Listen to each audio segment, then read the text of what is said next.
یعنی خود اپنا فضل فرمائے، خود اپنی رحمت متوجہ فرمائے۔ تو حدیث میں ہے کہ 3 لپیں بھر کر نکالیں گے حق تعالی، کما یلیق بشانہ، وہ لپیں اور وہ دہتر جیسی ان کی ذات ہے ویسی ان کی دہتر۔ ہم نہ ذات کو جان سکتے ہیں کہ کیسی ہے، نہ اس دہتر کی حقیقت کو سمجھ سکتے ہیں۔ کما یلیق بشانہ، جیسے ان کی شان کے مطابق ہے وہ لب ویسی ہو، مگر یہ ظاہر ہے کہ وہ اللہ کی لب ہوگی تو بے شمار مخلوق ان 3 لپوں میں نکلے گی، ان کے گلے میں تختی ڈال دی جائے گی کہ ہؤلاء عتقاء الرحمن، یہ اللہ رحمان کے آزاد کردہ بردے ہیں کہ جن کو اللہ نے آزاد کیا، تختیاں گلے میں پڑی ہوں گی۔ گویا ان کا ایمان اتنا خفی اور اتنا دقیق ہوگا کہ انبیاء اور ملائکہ بھی نہیں پہچان سکیں گے کہ ہے ایمان ان کے اندر، صرف حق تعالی ہی جانیں گے کہ ہے کوئی رمق ان کے اندر ایمان کی۔ میں جب یہ حدیث پڑھ رہا تھا اپنے والد صاحب رحمۃ اللہ علیہ کے یہاں مشکات شریف میں یہ حدیث آئی، انہوں نے اس کی تقریر فرمائی، تو میں نے عرض کیا کہ دنیا میں اس وقت کوئی مثال ایسی ہے کہ جسے ہم یوں کہہ سکیں کہ ان کا ایمان اتنا خفی ہے کہ نہ علماء پہچان سکتے ہیں، نہ صلحاء پہچان سکتے ہیں، کوئی بڑے سے بڑا کامل الایمان بھی نہ پہچان سکے کہ ان میں ایمان ہے، صرف اللہ ہی جانے کہ ان کے اندر ایمان ہے۔ فرما ملکانہ راجپوت، آگرے کے قرب و جوار میں ایک بڑی قوم آباد ہے راجپوتانے میں، انہیں ملکانہ قوم کہتے ہیں راجپوت۔ ان کی کیفیت یہ ہے کہ چوٹیاں ان کے سروں پر ہیں اور چوکا لگا کر وہ کھانا پکاتے ہیں، گائے کے گوبر سے لیپتے ہیں، گائے کے پیشاب کو مقدس بھی جانتے ہیں، وہ خالص ہندوانی طرز ہے۔ لیکن پوچھو کون ہو کہ جی مسلمان، بھئی کیا معنی ہے مسلمان کے کہ جی کچھ خبر نہیں، لوگ یوں ہی کہتے آ رہے ہیں کہ تم مسلمان، نہ انہیں ایمان کی خبر، نہ کلمے کی خبر، نہ مبدا نماز، کچھ بھی، نہ اجمالی نہ تفصیلی، بس نام کے درجے میں اتنا جانتے ہیں مسلمان۔ ذبیحہ کرتے ہیں مگر کس طرح سے؟ کہتے ہیں کہ 2 صدی پیشتر کسی عالم نے چھری پڑھ کے رکھ دی تھی، ہم تو اس سے ہی ذبح کیے جاتے ہیں، قیامت تک کے لیے کافی ہے یہ ذبیحہ۔ تو ذبیحہ کرتے ہیں مگر سروں پر چوٹیاں، چوکا لگاتے ہیں، ہندوانہ معاشرت، وہی دھوتیاں، وہی جنیو، اور کہتے یہ ہیں کہ مسلمان۔ تو اگر کوئی عالم جا کے انہیں دیکھے، قطعاً ادراک نہیں کر سکتا کہ ان میں ایمان ہے۔ کوئی بڑے سے بڑا مفتی جائے یہی کہے گا کہ تو ہندو ہے، کوئی ذریعہ پہچان کا نہیں۔ تو فرمایا کہ انبیاء علیہ السلام کی شان تو دوسری ہے کہ وہ پہچان لیں، مگر انبیاء کے بعد ان کے افعال کو دیکھ کے کوئی نہیں پرکھ سکتا کہ ان کے اندر ایمان ہے۔ تو بعض قومیں ایسی ہیں کہ ان کے کردار سے، معاشرت سے پتہ نہیں چلتا کہ ان میں ایمان ہے، مگر وہ اپنے نزدیک اپنے کو مومن جانتی ہے، تو معلوم ہوتا ہے یہ بھی کوئی درجہ ہے اللہ کے یہاں ایمان، کچھ ہے رمق اس کے اندر، جبھی تو وہ کہتے ہیں کہ ہم مومن ہیں، ہم مسلم ہیں۔ تو اس قسم کی مخلوق انگنت نکلے گی، ان کے گلوں میں تختی ڈال دیں گے کہ ہؤلاء عتقاء الرحمن، یہ اللہ کے آزاد کردہ غلام اور بردے ہیں کہ جن کو جہنم سے نجات دی گئی، وہ داخل کیے جائیں گے جنت، گلوں میں تختیاں پڑی ہوئی۔ تو اہل جنت گویا ایک درجے میں ان کو حقیر سمجھیں گے ان کی تختیوں کی وجہ سے کہ یہ وہ ہیں کہ ان میں گویا ایمان خدا جانے کس درجے کا ہوگا، نہ عمل، نہ صلاح، نہ روش، کچھ نہیں تھا ان میں۔ کچھ دنوں تک سہیں گے مگر پھر عرض کریں گے کہ اللہ جب آپ نے ہمیں داخل ہی کر دیا جہنم میں تو یہ داغ بھی ہمارے اوپر سے مٹا دیجئے کہ ہمیں آزاد کردہ بردہ کہا جائے اور ہماری کوئی تحقیر ہو۔ وہ نکال دی جائیں گی تختیاں۔ بہرحال بات اس پر عرض کی تھی میں نے کہ نبی کریم صلی اللہ علیہ وسلم اول شافع ہیں، سب سے پہلی شفاعت آپ کریں گے، تو اولیت ایک فضیلت کی چیز ہے، اس واسطے آپ نے دعویٰ فرمایا کہ میں اول شافع ہوں۔ قبر سے اٹھنا سب اٹھیں گے، اولیت آپ کے لیے حاصل ہے، تو فرمایا کہ پہلے میں اٹھوں گا قبر سے۔ حق تعالی نے پیدا فرمایا تو فرمایا کہ اول ما خلق اللہ نوری، پہلے میں ہی پیدا کیا گیا ہوں، سب سے اولین مخلوق میں ہی۔ تو خود اولیت اور افتتاح یہ ایک برکت کی چیز، ایک فضیلت کی چیز۔ تو اس پر بات یاد آئی تھی اور چلی تھی کہ جلسے کا بھی ایک افتتاح ہے، جلسے میں کوئی پہلی تقریر ہو اس میں بھی ایک اولیت ہے، تو کہنے والے کے لیے فضیلت ہو یا نہ ہو مگر تقریر فی نفسی ہی جو اول ہوتی ہے وہ ایک اساس ہوتی ہے کہ جس پر آئندہ تقریریں کی جاتی ہیں۔ اسی واسطے ہر شے کے افتتاح پر خوشی کیا کرتے ہیں، کوئی بچہ پیدا ہو تو خوش ہوتے ہیں، کوئی پڑھنے کے لیے بیٹھے تو خوشی کرتے ہیں، افتتاح کرتے ہیں اس کا، کوئی مکان بنائے تو کہتے ہیں کہ فلاں بزرگ کو بلاؤ ان سے افتتاح کرا لو۔ تو افتتاح کرانا، اولیت کے لیے لانا، یہ فی الحقیقت ایک فضیلت اور ایک برکت ہوتی ہے۔ تو افتتاح جلسے کا ہونا فی نفسی فضیلت، بیان کرنے والا فضیلت مند ہو یا نہ ہو مگر تقریر فی نفسی فضیلت کی ہوتی ہے، کیونکہ پہلی آگے نقش قدم وہی چلے گا۔ بہرحال یہ کہا گیا تھا کہ جلسے کا افتتاح کیا جائے، تو اس افتتاح میں تو کوئی خاص بات نہیں تھی کہ اس کے بارے میں کچھ عرض کیا جاتا، کوئی تقریر کی جاتی، اس ہیلے سے یہ چند حدیثیں میں نے نقل کر دی، بھئی یہی تقریر ہو گئی۔ یعنی افتتاح کے لفظ سے وہ احادیث کے جن میں کسی نہ کسی وجہ سے اولیت اور افتتاحیت نظر آتی ہے وہ حدیثیں سنا دی گئیں، تو تقریر کا حاصل یہی ہوتا ہے کہ یا قرآن کی کچھ آیتیں پڑھی جائیں، یا حدیث کا کوئی مضمون بیان کیا جائے، یا کوئی حکم بیان کیا جائے، یہ حاصل تقریر کا ہوتا ہے۔ اس کے لیے کوئی چیز محرک ہوتی ہے تو افتتاح محرک بنا، اور اس افتتاح کے سلسلے میں وہ روایات آ گئیں کہ جن میں کسی نہ کسی شے کا افتتاح کیا گیا ہے، کسی نہ کسی شے کی اولیت بیان کی گئی۔ تو اس ہیلے سے یہ چند روایتیں تبرک کے طور پہ میں نے عرض کر دی تاکہ ہم سب کلام نبوت سے برکت حاصل کریں، اور وعظ کا یہی مقصد بھی ہوتا ہے کہ کلام اللہ اور کلام رسول سنایا جائے، سب سے پہلی چیز تو برکت، اس کے بعد میں احکام پر مشتمل ہے تو قانون معلوم ہوتا ہے کہ یہ احکام ہے جن پر ہم چلیں گے، اس پر عمل کیا جائے تو پھر پاکیزہ آثار مرتب ہوتے ہیں اور سعادت مرتب ہوتی ہے کہ جس سے ابد الآباد تک آدمی فائدہ اٹھاتا ہے، پھل کھاتا ہے۔ یہی وعظ کا حاصل ہوتا ہے، اور وعظ کے لیے یہ شرط نہیں ہوتی کہ وہ گھنٹے بھر ہو، 2 گھنٹے ہو، 2.5 گھنٹے ہو، کوئی میعاد یا کوئی وقت وعظ کے مفہوم میں داخل نہیں۔ 5 منٹ کے لیے وعظ ہو وہ بھی وعظ، 2 منٹ کے لیے وعظ وہ بھی وعظ۔ نبی کریم صلی اللہ علیہ وسلم کی خدمت میں بعض صحابہ نے عرض کیا کہ اذنی یا رسول اللہ وأوجز، یا رسول اللہ کچھ وعظ فرما دیجئے مگر مختصر۔ اس سے صحابہ کا مذاق معلوم ہوا کہ وہ وعظ اور تقریروں کو اس لیے سنتے تھے کہ کوئی عمل کی بات ہاتھ لگ جائے، محض معلومات کا بڑھانا یا دماغ میں جمع کرنا معلومات کا، یہ اولاً و بالذات پیش نظر نہیں ہوتا تھا۔ پیش نظر یہ ہوتا تھا کام کی بات سن لے اور عمل کر لے اور سعادت ہو جائے۔ تو اپنے مذاق اور ذوق کے مطابق صحابہ نے عرض کیا کہ اذنی یا رسول اللہ وأوجز، یا رسول اللہ کچھ واعظ فرمائیے مگر مختصر۔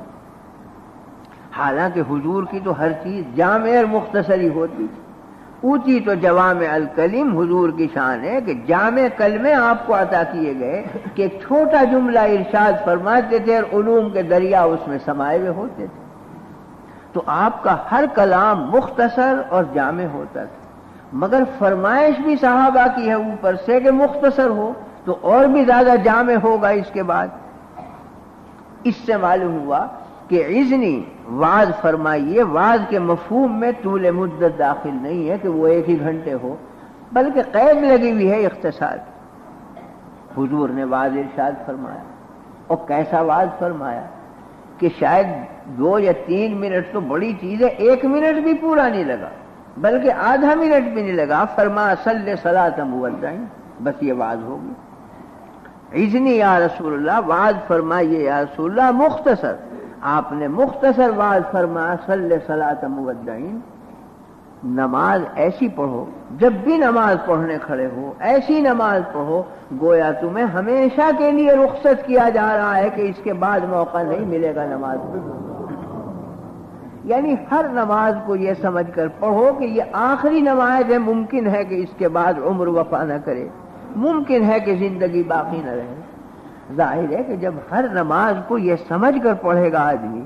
کہ شاید یہ آخری نماز ہے تو دل بھی انتہائی طور پر لگائے گا، خشوع و خضوع بھی انتہائی ہوگا، حضور قلب بھی انتہائی پیش کرے گا، ہر چیز کو آدمی انتہائی جدوجہد سے انجام دے گا کہ یہ آخری نماز ہے، معلوم نہیں پھر نماز کا موقع ملے گا نہیں۔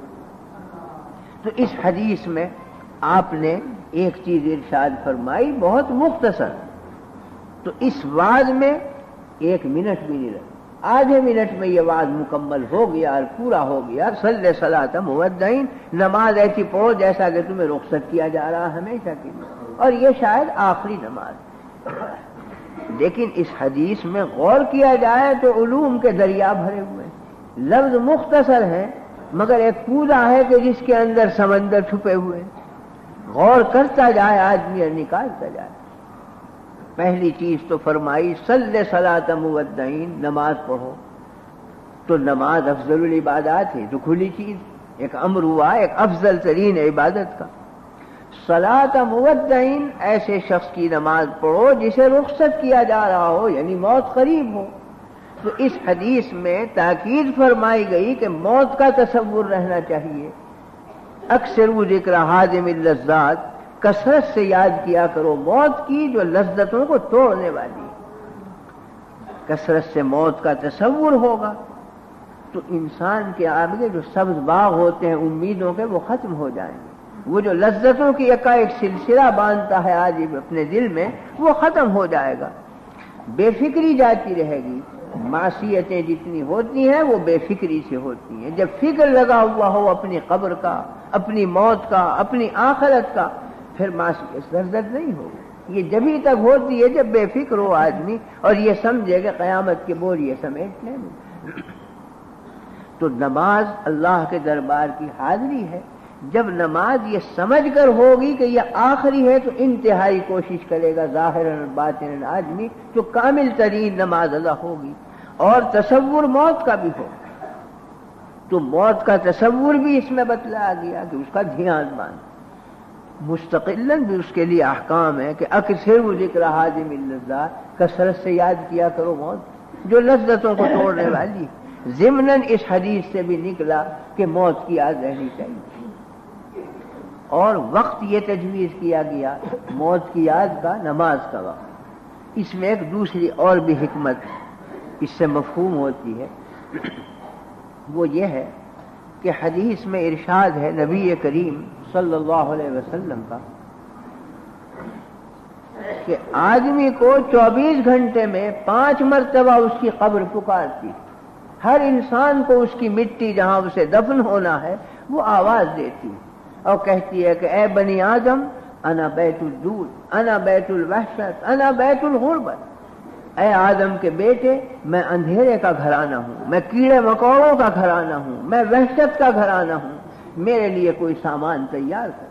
اس اندھیرے گھر کے لیے کوئی روشنی مہیا کر، اس کیڑے مکوڑوں کے گھر کے لیے کوئی بچاؤ کی صورت تجویز کر، اس وحشت کے گھرانے کے لیے انس اور موانست کا کوئی سامان کر کے لا۔ تو دن اور رات میں 5 دفعہ انسان کو اس کی قبر پکارتی ہے۔ اور یہ 5 اوقات کون سے رکھے گئے؟ حکمت خدا بندی ہے، یہ 5 وہی اوقات ہیں جن میں نمازیں فرض کی گئی، انہی اوقات میں پکارتی ہے قبر۔ تو ادھر قبر نے پکارا کہ اے بنی آدم میں اندھیرے کا گھرانہ ہوں، اور ادھر نماز کا وقت ہے، تو جو نمازی انسان ہے وہ عملاً جواب دے رہا ہے کہ اگر تو اندھیرے کا گھر ہے تو الصلاۃ نور، نماز روشنی ہے، میں لا رہا ہوں تیرے لیے روشنی تیار کر کے، مجھے تیرے اندھیرے کا زیادہ فکر نہیں۔ تو کہتی ہے انا بیت الدود، میں کیڑے مکوڑوں کا گھر ہوں، میں بچاؤ کا سامان لے کر آ رہا ہوں، عمل صالح میری ساتھ ہے جو عذابات قبر سے بچائے گا۔ حدیث میں ہے کہ آدمی کے سر کی طرف سے قبر میں عذاب بڑھتا ہے، تو جس کے دماغ میں قرآن کی آیتیں محفوظ ہیں وہ کھڑی ہو جاتی ہیں کہ خبردار ادھر سے مت آنا۔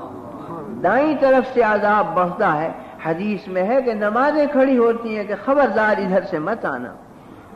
بائیں طرف سے عذاب بڑھتا ہے تو روزے کھڑے ہو جاتے ہیں کہ خبردار ادھر سے مت آنا۔ پیروں کی طرف سے عذاب بڑھتا ہے تو صدقات اور زکوٰۃ کھڑی ہو جاتی ہیں کہ خبردار ادھر سے مت آنا۔ چاروں طرفوں سے ناکہ بندی ہوتی ہے، تو اگر وہ کیڑے مکوڑوں کا گھر ہے تو کیڑے مکوڑوں کے دفیے کی تدبیر یہ اعمال صالحہ، یہ نماز اور یہ طاعت اور یہ فرائض، یہ سب بچاؤ۔ اس میں سے بھی اعلیٰ ترین چیز نماز۔ اس لیے قرآن کریم کے بارے میں فرمایا گیا کہ سر کی جانب سے قرآن بچاتا ہے عذاب سے۔ قاعدے کی بات یہ تھی کہ اگر کسی پر کوئی شدید جرم عائد ہوتا، پھانسی کی سزا ہوتی، اور وہ مراحم خسروانہ کی درخواست کرتا، قانوناً کوئی گنجائش نہیں ہوتی تھی بچنے کی، بادشاہ کا رحم و کرم طلب کرتا تھا، تو طریقہ یہ ہوتا تھا کہ اگر کسی گھر میں شاہی فرمان موجود ہے تو وہ جا کر بادشاہ کے دربار میں پیش کرتا تھا کہ میں تو پشتینی طور پر حکومت کا وفادار ہوں، میرے اوپر رحم کیا جائے، مجھے بچایا جائے، میرے ہاں تو شاہی فرمان موجود ہے، آپ کے باپ دادا کے وقت سے فرمان چلا آ رہا ہے، اس فرمان والا گھر ہے، اس کے اوپر رحم کیا جائے۔ تو شاہی فرمان کو جب پیش کرتے تھے تو ادباً سر پر رکھ کر پیش کرتے تھے کہ اس کے طفیل ہمیں بچا لیا جائے اس سزا سے۔ تو ایک بندہ قرآن کریم جو اللہ کا فرمان ہے اس کے گھر میں تھا، گویا قبر میں اپنے سر پر رکھ کر پیش کرتا ہے کہ میں تو حکومت الہی کا وفادار ہوں پشتینی طور پر، میرے گھر میں تو شاہی فرمان موجود تھا، یہ ہے قرآن کریم، میں سر پر رکھ کر پیش کر رہا ہوں کہ مجھے عذاب قبر سے بچا لیا جائے۔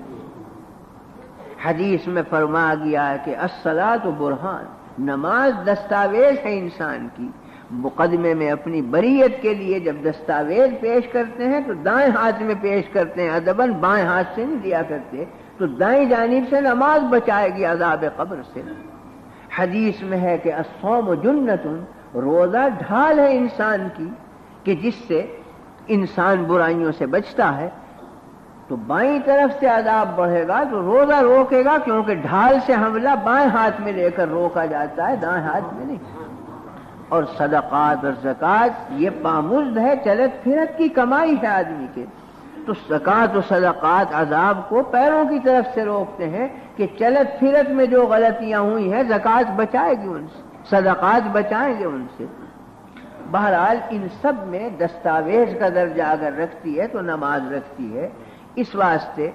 5 اوقات میں جب قبر پکارتی ہے تو انسان عملاً جواب دیتا ہے کہ تو اگر اندھیرے کا گھرانہ ہے تو میں نماز لے کر آ رہا ہوں، الصلاۃ نور، جو روشنی،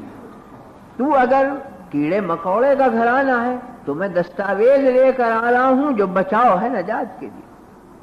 اور تو اگر وحشت کا گھرانہ ہے تو میں نے نماز پڑھ کے اللہ سے موانست اور انس و محبت قائم کر لیا ہے، میں اس انس کو لے کر آ رہا ہوں، میں تنہائی میں ہوں گا، مجھے جب بھی وحشت نہیں، میرا خدا میری ساتھ ہے، جو میرا محبوب ہے، جس کے ساتھ مجھے انس ہے، مجھے تیری وحشت سے ڈرنا نہیں۔ حدیث میں ہے کہ حضرت عمر رضی اللہ عنہ کے سامنے حضور نے فرمایا، قبر کے احوال بیان کیے، ہولناک حالات بیان کیے، منکر نکیر کا حال بیان کیا کہ ان کی صورتیں ایسی ہوں گی ہیبت ناک۔ تو حضرت عمر رضی اللہ عنہ نے عرض کیا کہ یا رسول اللہ، ہم میں عقل موجود ہوگی اس وقت صحیح سالم؟ فرمایا ہوگی۔ عرض کیا کہ یا رسول اللہ پھر ہمیں فکر نہیں، نہ منکر نکیر کا نہ قبر کا، جب عقل صحیح سالم۔ تو یہاں عقل سے مراد عقل معاش نہیں تھی جس سے ہم کماتے کھاتے تھے، عقل معاد تھی جس سے ایمان کا تعلق تھا، یعنی جب ایمان اور عمل صالح موجود ہے اور اس کے آثار، پھر نہ منکر نکیر کا ڈر ہے، نہ قبر کی اندھیری کا ڈر ہے۔ تو حاصل یہ نکلا کہ بعض تقریر میں نے عرض کیا کہ طول مدت ضروری نہیں ہے، لمبی چوڑی ہونا تقریر کا یا وعظ کا یہ ضروری نہیں، منٹ بھر میں ہو وہ بھی وعظ ہے۔ تو صحابہ نے عرض کیا کہ اذنی یا رسول اللہ وعجیز، وعظ فرمائیے مختصر۔ آپ نے اتنا مختصر فرمایا کہ 1 منٹ بھی نہ لگا۔ تو وعظ کے لیے اسے بھی وعظ کہیں گے کہ جو 1 منٹ میں ہو، اسے بھی وعظ کہیں گے جو 10 منٹ میں ہو۔ تو اس واسطے اس 10-20 منٹ کے عرصے میں یہ جو چند چیزیں بیان کی گئیں، بہرحال یہ وعظ کے مفہوم میں آتا ہے، تقریر کے مفہوم میں آتا ہے، اس واسطے تعمیل ارشاد بھی ہو گئی، اور بہرحال ایک تھوڑا سا وقفہ بیان احکام میں صرف ہو گیا۔ اب چونکہ نماز کا وقت آ رہا ہے اور سنتیں بھی پڑھنی ہیں، اس واسطے دعا کیجئے کہ اللہ تعالی ہم کو توفیق عطا فرمائے۔ اللهم افتح. بسم الله الرحمن الرحيم.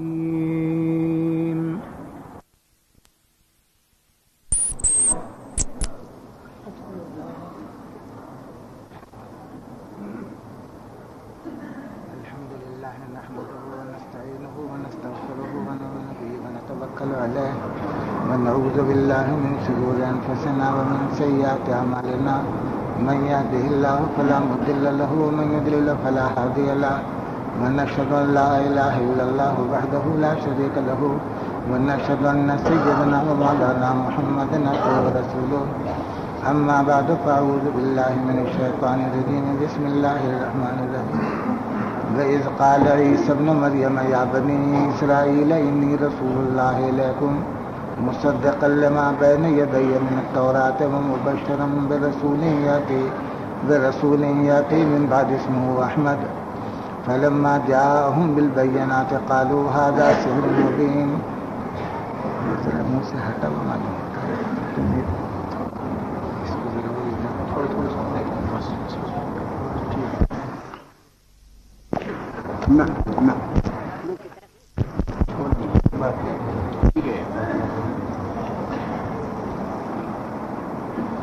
یہ تو سب کو معلوم ہے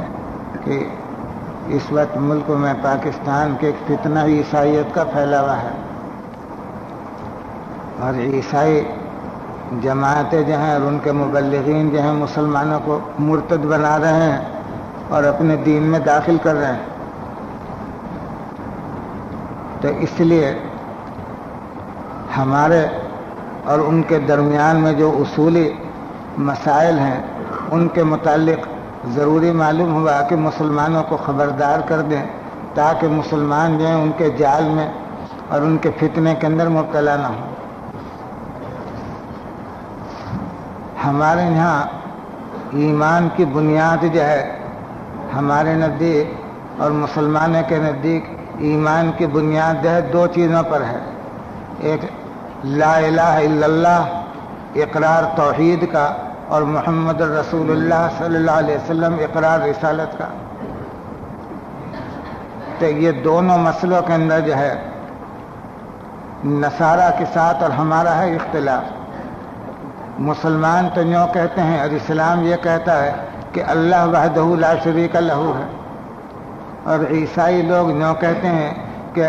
کہ اللہ جو ہیں وہ تین ہے اور تین ایک میں ہے اور ایک تین میں ہے اور حضرت عیسیٰ علیہ السلام کو خدا بھی کہتے ہیں اور خدا کا بیٹا بھی کہتے تھے معاذ اللہ. اور دوسرا اختلاف جو ہے ہمارا وہ نبی کریم صلی اللہ علیہ وسلم کی نبوت اور رسالت کے بارے میں. ہم حضرت صلی اللہ علیہ وسلم کو اللہ سبحانہ و تعالیٰ کا نبی اور رسول برحق مانتے ہیں. نصارہ جو ہیں وہ نبی کریم صلی اللہ علیہ وسلم کو اللہ کا نبی اور رسول نہیں مانتے. تو اب مسئلہ یہ ہے کہ یہ جو دو مسئلے بیان ہوئے ایک توحید کا اور ایک رسالت کا، تو توحید کا مسئلہ تو میں بار بار بھی بیان کر چکا ہوں اور مسلمانوں پر بھی اس میں کوئی شک اور شبہ نہیں. دوسرا مسئلہ جو ہے کہ نبی کریم صلی اللہ علیہ وسلم اللہ کے نبی اور رسول ہیں اور نصارہ یوں کہتے ہیں کہ نبی کریم صلی اللہ علیہ وسلم اللہ کے نبی اور رسول نہیں تھے. تو یہاں دو چیزوں کا بیان کرنا کا ارادہ ہے. ایک چیز تو بہت مختصر اور اجمالی طور پر عرض کرتا ہوں اور ایک دوسری چیز ذرا تفصیل کے ساتھ بیان کروں گا. ہمارا دعویٰ یہ ہے کہ محمد الرسول اللہ صلی اللہ علیہ وسلم اللہ کے نبی اور رسول تھے. تو نصارہ کے مقابلے میں اگر کوئی ہم سے پوچھے کہ تمہارے پاس دلیل کیا ہے کہ محمد صلی اللہ علیہ وسلم اللہ کے نبی اور رسول تھے، تو ہم جواب یہ دیں گے کہ تمام یہود اور نصارہ بے شمار انبیاء کے قائل ہیں اور ان کو گوا کہ اللہ کا نبی مانتے ہیں. نصارہ حضرت عیسیٰ کو اگرچہ خدا اور خدا کا بیٹا مانتے ہیں مگر حضرت ابراہیم کو اور حضرت موسیٰ کو اور حضرت داؤد علیہ السلام کو اور ہزاروں پیغمبر بنی اسرائیل میں گزرے ہیں ان کو اللہ کا نبی مانتے ہیں علماء کتاب. تو ہمارا سوال یہ ہے کہ حضرت عیسیٰ کو چھوڑ کر اور پیغمبروں کو جو تم نبی مانتے ہو اس کی معیار کیا ہے اور اس کی بنیاد کیا ہے؟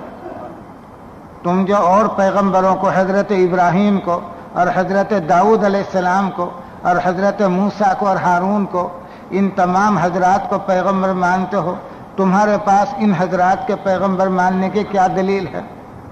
تو جو دلیل تم بیان کرو گے اس سے 1000 درجے بڑھ کر دلیل ہم محمد رسول اللہ صلی اللہ علیہ وسلم کی نبوت کے بیان کر دیں گے۔ مثلا اگر تم یہ کہتے ہو کہ حضرت موسیٰ علیہ السلام اور داؤد علیہ السلام اس لیے اللہ کے نبی تھے کہ ان پر اللہ کی عظیم الشان کتابیں اتری،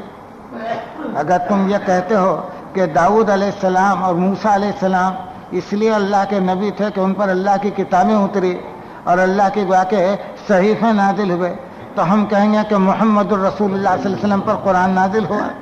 اور یہ قرآن جو ہے جس شان کے اعتبار سے بھی دیکھنا چاہو توریت اور انجیل سے بڑھ کر موجود ہے۔ تو اگر گوا کہ دلیل اور معیار جو ہے پہلے پیغمبروں کی نبوت کا یہ ہے کہ ان پر اللہ کی کتابیں نازل ہوئی، تو اس سے بڑھ کر کتاب محمد الرسول اللہ صلی اللہ علیہ وسلم پر نازل ہوئی۔ اور اگر یہ کہتے ہو کہ ان پیغمبروں نے معجزات ظاہر کیے اور اللہ کی تائید سے ان سے عجیب عجیب معجزے ظاہر ہوئے، تو اگر تمام پیغمبروں کے معجزات کی فہرست شمار کر لیں علماء یہود اور نصارہ، علماء اسلام ایک تنہا محمد الرسول اللہ کے معجزات ان تمام پیغمبروں کے معجزات سے 10 گنا تعداد زائد پیش کر دیں گے۔ تو جس دلیل سے تم ان کو نبی مانتے ہو اس سے 10 گنا بڑھ کر کے دلیل جو ہے ہم منگوا کے حضرت کے نبوت کے بیان کر دیں گے۔ اور اگر یہ کہتے ہو کہ ان حضرات کی تعلیم و تلقین کا اثر یہ ہوا کہ ان کی تعلیم و تلقین سے برگزیدہ بندے جو ہیں وہ ظاہر ہوئے اور نمودار ہوئے، تو ہم کہیں گے کہ آپ کی تعلیم و تربیت سے صحابہ کرام کی ایسی برگزیدہ جماعت نمودار ہوئی کہ جو حضرت موسیٰ اور عیسیٰ کے اصحاب اور حوانین سے 1000 درجے بڑھ کر کے جائے۔ تو یہ دلیلیں اگر بیان کرتے ہیں تو ان کا جواب تو بھائی یہ ہے اجمالی۔ تو اہل اسلام کی طرف سے ایک جواب تو حضرت صلی اللہ علیہ وسلم کی نبوت اور رسالت کے ثابت کرنے کا طریقہ یہ ہے۔ دوسری دلیل اہل اسلام یہ بیان کرتے ہیں اور قرآن نے یہ بیان کی ہے کہ ہمارے نبی اکرم صلی اللہ علیہ وسلم کی انبیاء سابقین نے اور حضرت ابراہیم نے اور حضرت موسیٰ نے اور حضرت داؤد علیہ السلام نے اور عیسیٰ علیہ السلام نے بشارت دی ہے کہ آخر زمانے میں ایک نبی ظاہر ہوں گے اور یہ ان کی صفات ہوں گی۔ تو جو انبیاء کرام نے بشارتیں دی ہیں ان بشارتوں کے مطابق آپ کا ظہور ہوا، تو یہ بشارتیں جو ہیں یہ دلیل ہیں اس بات کی کہ نبی کریم اللہ کے وہی نبی برحق ہیں جن کے حضرت موسیٰ اور عیسیٰ نے بشارت دی ہے۔ دوسری دلیل ہماری ہے، یہ ہمارا دعویٰ ہے، ہمارا دعویٰ یہ ہے کہ محمد الرسول اللہ صلی اللہ علیہ وسلم کی نبوت کی دلیل کیا ہے کہ انبیاء سابقین نے آپ کی نبوت کی بشارتیں دی ہیں، اور دلیل اس کی یہ ہے کہ قرآن کریم میں یجدونہ مکتوبا عندہم فی التوراۃ والانجیل، یہ نبی امی جو ہیں ان کو علماء بنی اسرائیل اور علماء توریت اور انجیل جو ہیں لکھا ہوا پاتے ہیں توریت میں انجیل میں جو ہے، اور قرآن کریم میں ہے اولم یکن لہم آیۃ ان یعلمہ علماء بنی اسرائیل، کہ کیا دلیل نہیں ہے نبی کریم کے نبی برحق ہونے کی کہ علماء بنی اسرائیل خوب جانتے ہیں کہ یہ وہی نبی ہیں کہ جن کے پہلے پیغمبروں نے بشارت اور پیشین گوئی کی ہے، جو یہ قرآن نے دلیل بیان کی جائے۔ یہ تو ہمارا دعویٰ ہوا۔ اب دیکھنا یہ ہے کہ علماء یہود اور نصارہ کیا کہتے ہیں ہمارے اس دعوے کے جواب میں۔ علماء یہود اور نصارہ یہ کہتے ہیں کہ یہ علماء اسلام کا یہ دعویٰ اور قرآن کا یہ دعویٰ کہ پہلے پیغمبروں نے نبی کریم کی پیشین گوئی کی ہے آپ کے ظہور کی، یہ خبر غلط ہے۔ نہ توریت میں کہیں آپ کا ذکر ہے، نہ انجیل میں کہیں ذکر ہے، نہ زبور میں کہیں ذکر ہے، یہ سب گویا کہ قرآن کا دعویٰ جو ہے یہ غلط ہے، جو ہے وہ یہ کہتے ہیں۔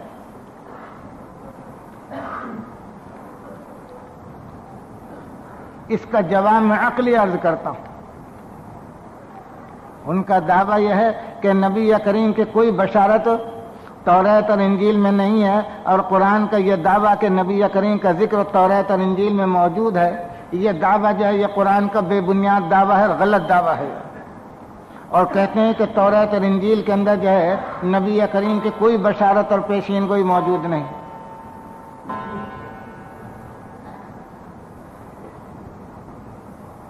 اس کا جواب یہ ہے کہ یہ تاریخ کے مسلمات میں سے ہے کہ نبی کریم صلی اللہ علیہ وسلم جب مدینہ منورہ تشریف لے گئے تو وہاں یہودیوں کی ایک جماعت اور ایک تعداد موجود تھی، بہت کثیر مقدار میں، اور حدیث کی کتابوں میں آتا ہے کہ وہاں مدینہ منورہ میں یہودیوں کا ایک مدرسہ تھا، اس کا نام تھا بیت المدراس، کہ جہاں توریت کی تعلیم ہوتی تھی اور بڑے بڑے علماء یہود مدرسے میں موجود تھے۔ تو مدینہ منورہ میں یہودیوں کا ایک دارالعلوم اور ان کا مدرسہ موجود تھا، اور مدینہ منورہ سے آگے چل کر کے علاقہ تھا خیبر کا،